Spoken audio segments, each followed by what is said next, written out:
Àìsílẹ̀ olóngìní ilé di ilé èkúté yìí. Ṣebí wọ́n ní bọ́lọ́jẹ́ ọba kú oríta ò léwu koríko. Ayé ṣòro ẹni a ní kó kíni lẹ́yìn ló fẹ̀gún sọ́wọ́. Àṣeun dúpẹ́ lọ́wọ́ ẹni tó ń ṣe ni tó tún ń gbà ní. Ẹni a ní kó fẹ́ ni lójú tó bàtà sẹ́nu. Ètùmàrè gbà wá lọ́wọ́ àfojú fẹ́ ni ọ̀la. Kò sólókò lóko.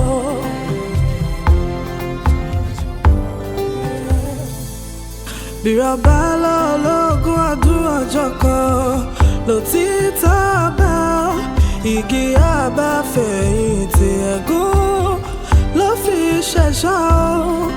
Ìmùtẹ́rí ẹni kàkó jálè gbóòórùn àṣebí o. Bí kò ilé ò bá pa ní tòde o lè wọlé tán ni o. Ìmùtẹ́rí ẹni kàkó jálè gbóòórùn àṣebí o. Ìmùtẹ́rí ẹni kàkó jálè gbóòórùn àṣebí o. Kò sólókò.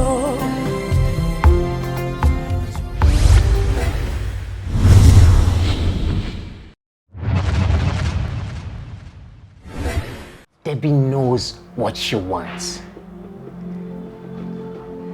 But how Debbie ended up with an irresponsible man like you is what I will never understand. Sorry, let me make you understand. Gbọ́ mi, yé yọ ìyàwó mi lẹ́nu mọ́. And let this be the first and the last warning. Ṣọ́rọ́ ọjọ́ tí mi àti ẹbájú fojú kanra wọn. That will be your last day alive.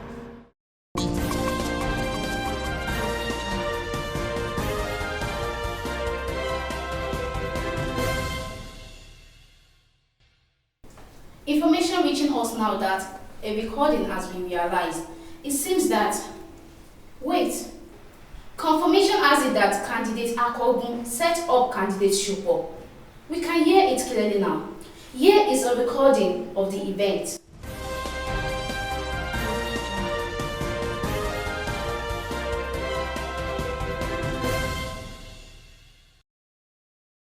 You know, Shadi, Super kì í ṣe problem wa.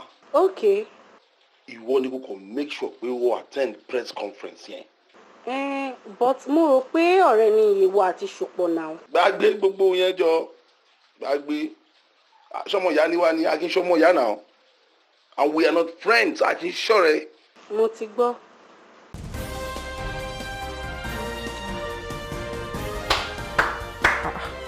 Afolashade, I love you.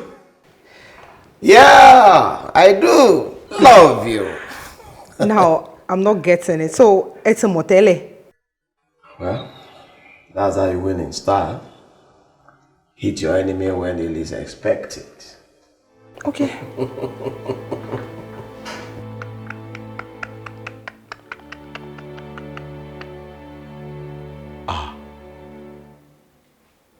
Ayé máa le o.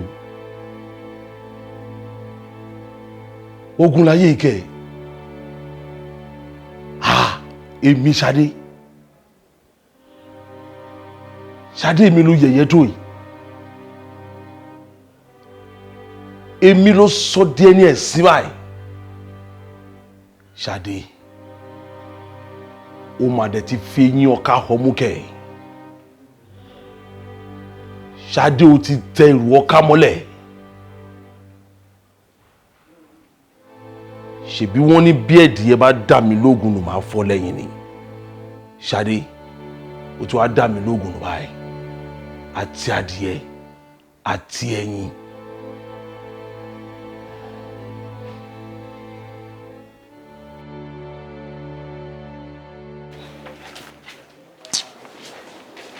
Darling. Wow. Thank you very much. Ṣé gan. Ǹjẹ́ àárọ̀ gàgàn. Sharing. Baby, Yes, dear.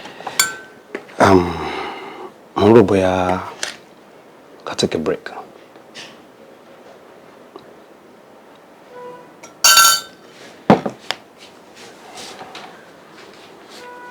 You're a break 1 year. A weekend getaway or something, just the two of us.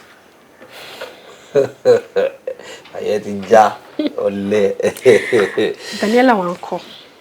Alimulo found daddy. Go over weekend now. Just the two of us. I need occasions by Kama Papa's lovers. Kuburu, but each will let one war. Maybe weekend? She will pay as far as sick and potentially, so I'd have to inform them. I'm mobile. That's true.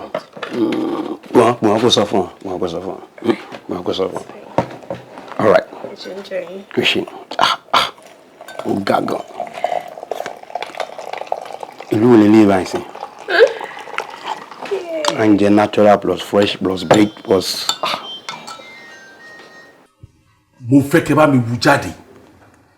Inú ihò kí ó tí ó bá wù kó wà. I want you to dig her out. And I want it done this day.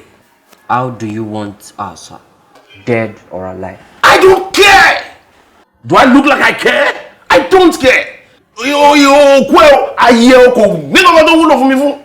Anything you want. Today.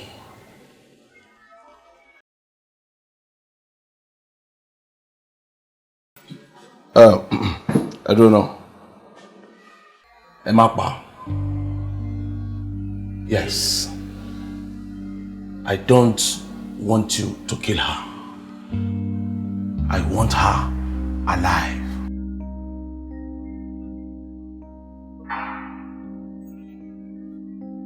Irú èèyàn bẹ́ẹ̀ yẹn, slow death won't deserve. Okay? I want her to beg for her death.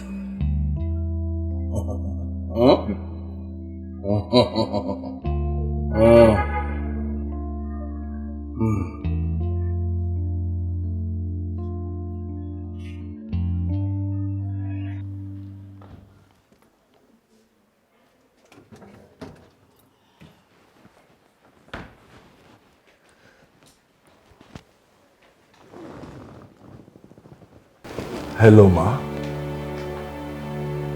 Tell You have to come with me, madam. Who are Titani? Losibo. Mi ò ráyè ẹjọ́, ọ̀gá ló ní kí n mú yín wá. Ta lọ̀gá yín? Barrister Ṣùpọ̀. And how am I supposed to believe that? Ẹ lè mú ẹ̀rọ ìbánisọ̀rọ̀ yín. Kẹ́ pè wọ́n lórí aago to confirm. Kí ló ń pè mí fún? Madam, ẹ wà nínú ewu, kò dẹ̀ sí àkókò. Tell me something I don't know. Madam, kò sí àkókò.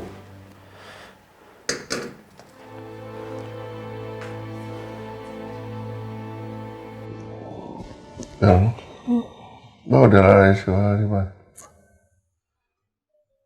Bọ́dì mi gan-an, ó kàn weak ni. Bẹ́ẹ̀ ni pé ibà ló ń ṣe mí. Ẹ ń pè láwùjọ. Kí ló dé? Mo ti rányàn ní oògùn ara ríro ní pharmacy. Mo sọ pé kò ní pẹ́ dé. Ṣé ó dìgbà tó bá jù bẹ́ẹ̀ ni? Did you pe doctor? It's nothing serious. Ń ṣe nǹkan rẹpẹtẹ jọ. You are ill.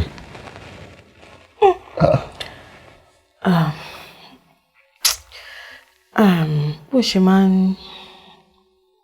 ń ṣèyàn tó bá ṣẹ̀wọ̀ menopause ni. Menopause? Ó di àìsàn menopause mélòó ni wọ́n ṣe tó fi mọ gbogbo symptoms ẹ̀? Ṣé illiterate ló pè mí ni? A ṣe à ń rí kà náà. America. Hello, professor. Ọjọ́ mélòó ni àìsàn menopause ṣe máa ń fi yín ṣe? Ó vary. In some few days, máa ti wà okay. Mo fún ẹ ní 3 days. tí menopause wá fiẹ́lẹ̀, the symptoms persist. I am calling the doctor. Kábíyèsí. No. Oh, you know la kúkú bá ń bẹ. Má kú bá mi. Oh, okay. Bẹ́ẹ̀. Bẹ́ẹ̀. Bọ̀rọ̀ kìíní.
Finally, home sweet home.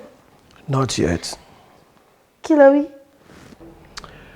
Oh, tí wọlé finally. Bí ti báwo? Well, ìdí tí mo ṣe mú ẹ wá síbí báyìí is for your own good. For you to be safe. So ti yẹ. Ibo ló ti fẹ́ save jùlọ ọkọ mi lọ.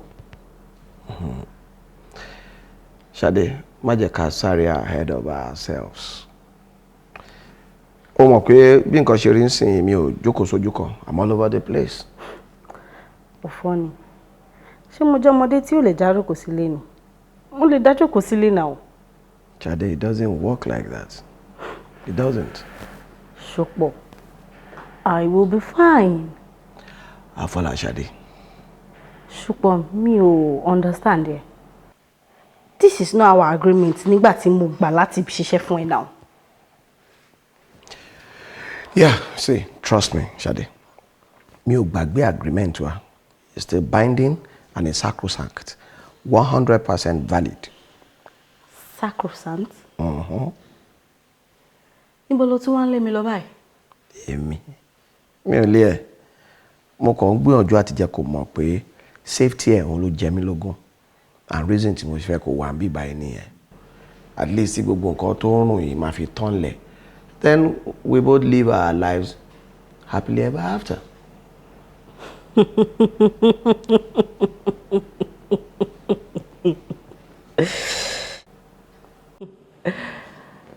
Ọláṣùpọ̀. Má tún yàn mí jẹ o.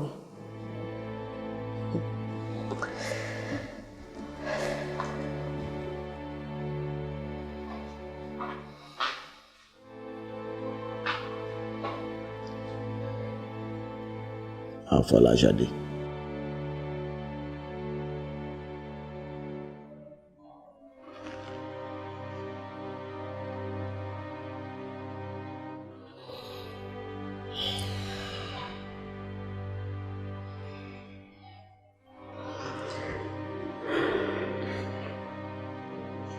Look at me.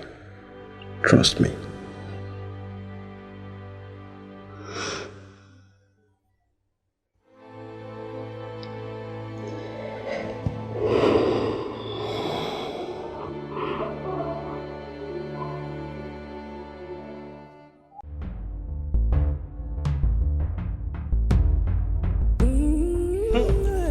Ẹ̀yin ọmọ mi yóò dáa fún yín. Àṣẹ.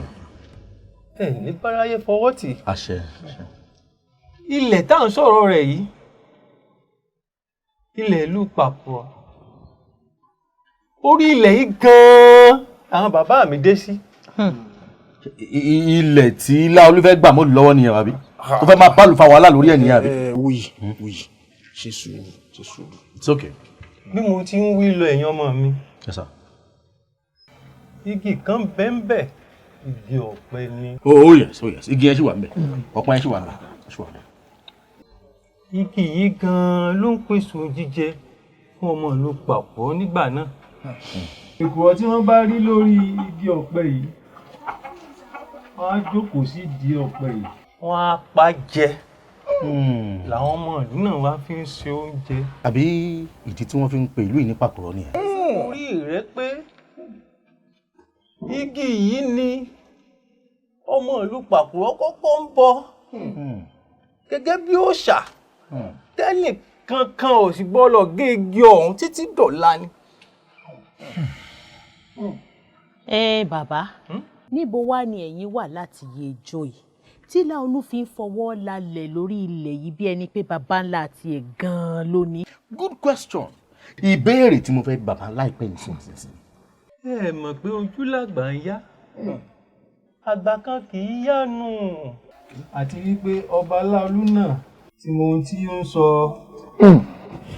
ṣe rí i ní ìgbà tá à ń bá àwọn ìjọba sọ̀rọ̀ kí wọ́n ká dé Pàkúrọ̀ mọ́ ọba gbajúmọ̀ láàrin àwọn ọba.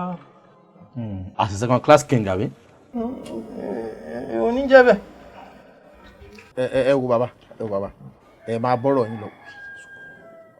Nígbà tá à ń pòyì ọ́fíìsì àwọn ìjọba lọ́pẹ́lọpẹ́ Láolú tá a rán sí wọn. Ní kíni kí wàá ní Láolú ṣe lórí bí ẹ ṣe ń pààrọ̀. Ẹ mọ̀ pé Láolú mọ̀yàn nù ìjọba la bá fi ilẹ̀ kọ́ lọ́rùn kó wọ́wọ́ ó lè bá àtẹ̀ntà ń fẹ́. Ẹ mí wípé ẹ gbé gbogbo ilẹ̀ yẹn fún Láolú nítorí ọ̀rọ̀ yìí. Ẹ ṣe dára. Ẹ kú àgbà. Rárá o ìgbà kan ló kàn sọ pé òun fẹ́ lo ilẹ̀ náà fún gbàrà ń pẹ́. Fún gbàrà ń pẹ́. Láolú tí mo mọ̀ ó lè ta àkọ́bí ẹ̀ torí pé ó fẹ́ ṣètùtù. Fún gbàrà ń pẹ́ ló wá di complete takeover yìí sí. Bàbá ẹ ṣé o bàbá ẹ máa pẹ́ fún wa. Bọ́ba jírò mo kú wí fún gbàrà ń pẹ́. àti ẹ̀yìn ṣé kò yé mi rágbẹ́ náà orí rágbẹ́ náà. Gbọ̀rọ̀ kìíní.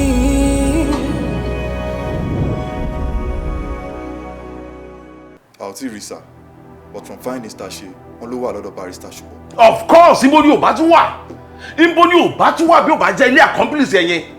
So are you telling me are you seriously telling me pé kò sí any other means tẹ́ lè fi penetrate ilé Ṣùpọ̀? Is that what you are telling me? kò easy bẹ́ẹ̀ yẹn sá ilé yẹn wà secured the only way ta ṣe lè penetrate ni shooter. No don't go there. Shootout saying say no for me. I don't want to do a shootout. Kí lẹ suggest sir. Kí lẹ mi suggest? Nǹkan ṣe ni. Are you out of your mind? Sorry sir. Mo suggest pé kí n lọ sílẹ̀ kí n lọ pa fún ara mi ni. Imbecile. Anyway, gbogbo means tó bá wà at your disposal ni mo fẹ́ kó o lò láti make sure pé o carry iṣẹ́ yẹn out. As it stands, me care more, either dead or alive. I just want you to kill her. Kill her. Is that so difficult for you to get into your brain? Okay, sir. Karinda karagatinga karingingi karingingi karagadigidigaga olórí burúkú lọ́bọ̀ tó ń pè tú fèsì. Kẹ́nẹ̀. Ètú bàbá ó kàn kọrin jọ akọ̀fọ̀kọ̀ tó ń sọ karingingi. Ẹ dákun karagatinga karingingi. Bàbá alájọ. Bọ́ọ̀sẹ̀. Ewé lẹ́dẹ̀ sojú bí ẹja aṣáwá yìí. Kò fọ́ o. Ẹ dákun bó ló wá dà o kẹ́ tó jẹ sí adìẹ lọ láàárọ̀ kùtùkùtù ebe ẹlẹ́ni gbàjọ lónìí ni. Ẹjọ́ tí tá a bá ní eégún bàbá ẹni máa jó tí ò bá jó mọ́ ṣé olórí burúkú láàtọ́kùn ni kí nǹkan tàtọ́kùn ní gbogbo kó fẹ́ sọ̀kan náà ṣé òun ní bàbá ẹ̀ ń gbégún ni. Eégún bàbá ńlá bàbá àyà èwo ló sọ pé òun ò ní jó mọ́ náà. Bọ́ọ̀sẹ̀. Ní kíni. Bọ́ọ̀sẹ̀. Ní kíni. ṣáà ní jà ti tẹ̀lé ni. Ó ṣẹ̀ṣẹ̀ mọ̀ tógún tìjàtìjà ni bẹ́ẹ̀ ni wàhálà lóun fẹ́ bá ọgbọ́n oníyòsáyè. Mo fọ́ o. Ìjà kọ́ ló fífẹ́ mi ni ìjà kọ́ ló fífẹ́ mi. Bọ́ọ̀sẹ̀. Ní kíni. Ó dá àwọn ọjà láàárọ̀ yìí. Ọjà kíni ọ̀dà ń bọ̀ ló wá dà ó tó mú ìwé àjọ dání kẹtọ́ mọ́ rìn kiri àdúgbò. Wo ṣé mo ti wá kún un lórí láàárọ̀ yìí. Kéde gan. Ó ń pa kinní kan rọ ni wọ́n fi ṣe yín ni. Ẹ tún ń parọ́ àgbàlagbà. Ṣé wọ́n ti wá kú òǹlé? Lóde kí fìlà sórí. Ó dìbò bá wa gbádá kí n tó mọ̀ pé ó kú òǹlé. Mo fẹ́ sáré dé ààfin ni. Kí tí mo fẹ́ gbọ́ gangan nu ààfin lọ́dà ó tún ti ń lọ ọjà sí adìẹ ó ń lọ ààfin dúró náà wọ́n fàáfi sí ọ ni oyè wo gangan náà fi ọjẹ láàfin tí wọn náà fi jẹ olóyè bàbá sílẹ̀kùn ni àbẹ̀wò. mo fọ́ gidi bọ́sẹ̀ mo fọ́ dànù mo fọ́ játijàti mo fọ́ pẹ́tẹ́pẹ́tẹ́ mo fọ́ dànù mo fọ́ gidi fún ẹ. ọ̀fọ̀ náà ni ọ̀fọ̀ ni ó dààmú gidi.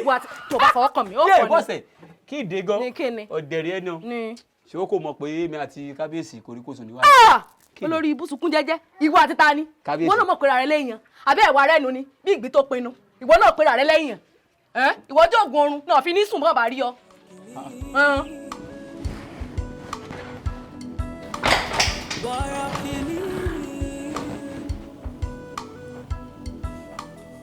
Yes. It's time, madam. Time kí ni? Ọ̀gá ní pé kí wọ́n move in. Lọ síbò. Somewhere safe. So ibi tí mo wà yìí ò safe àbí? Tètè pé ọ̀gá ẹ̀ lórí fóònù kó sọ fún pé mi ò kúrò níbi tí mo wà yìí.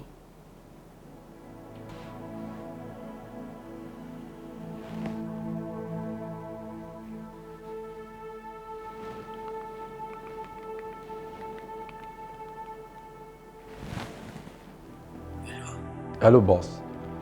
Madam sọ pé àwọn ò ní jáde kúrò nílé o. Gbogbo ẹni mo ṣàlàyé fún.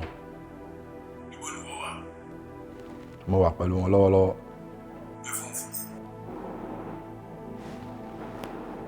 Àwọn ọmọ ìgbà fẹ́ bá ń sọ̀rọ̀.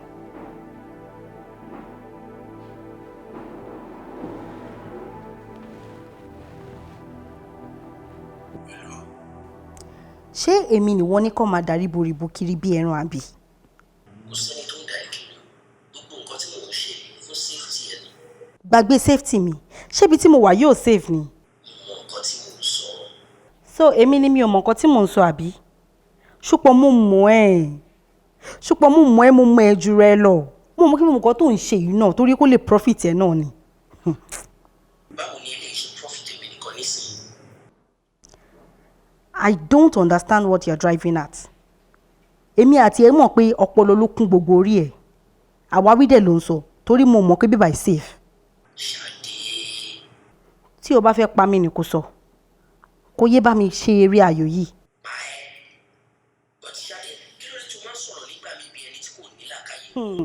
Wow, èmi nìyẹn o.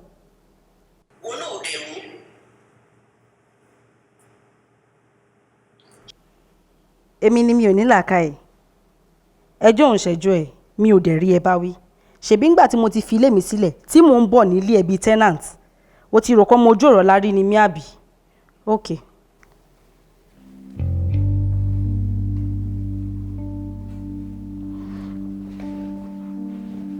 Hello, madam. Ṣó o yọnu? Ọ̀gá instructs mi pé kí n má jẹ́ kẹ́ jáde. Mo rò pé orí ìwà àtọ̀gá ẹ̀ ti burú. So ẹ ti rí ọmọ ọdún mẹ́rin tí ò lè dá jáde nílé. Madam, ẹ jọ̀ọ́, respect yourself, ma. I'm acting on instructions.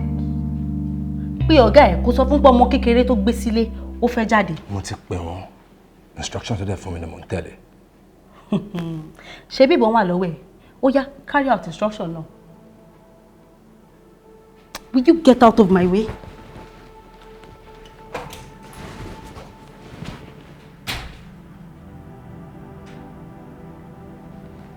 Hello, sir.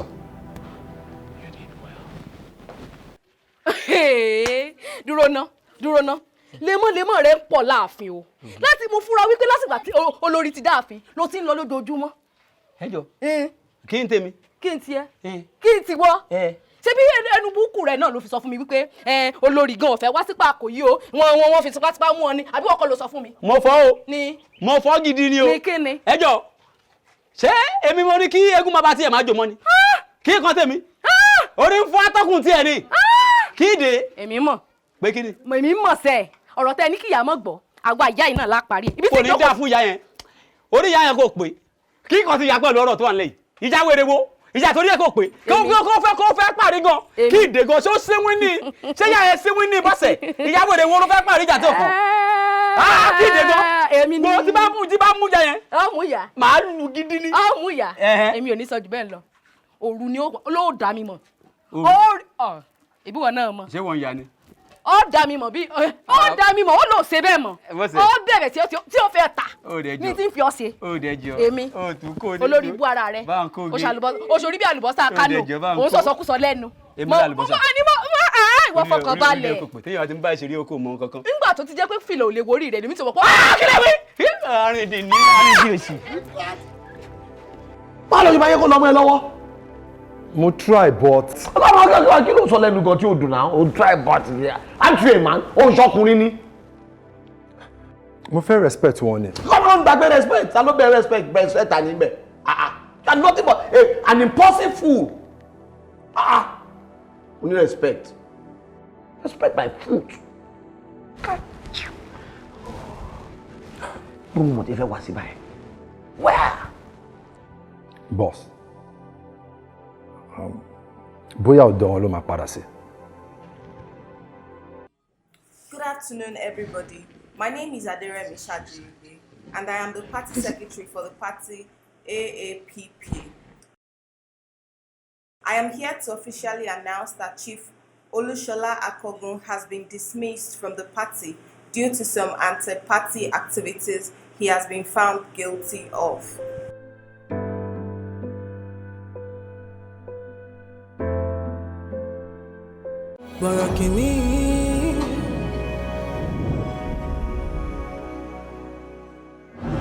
Ṣé o mọ̀ pé last week ló dé Pàkúrọ̀? Kí ni? N tí mo sọ yìí, ó yẹ kó yá ọ méjèèjì. Kí ló wá imply? Ọ̀rọ̀ tó wà nílẹ̀ ó yẹ kó yá ọ méjèèjì o. Last week ló dé Pàkúrọ̀ o. Oyún ọ̀sẹ̀ mẹ́ta náà ló ní.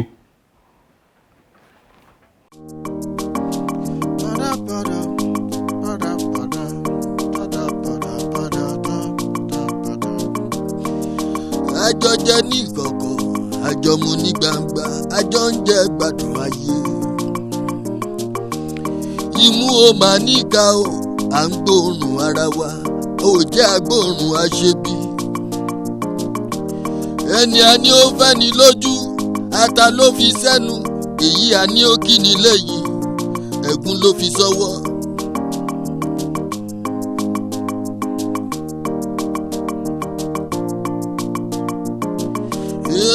Ẹni a fẹ́ la mọ̀, a ò mẹ́ni tó fẹ́ ni, ara la mọ̀, a ò mọ̀nú. Yé o, ọ̀dàlẹ̀ ọ̀rẹ́ o.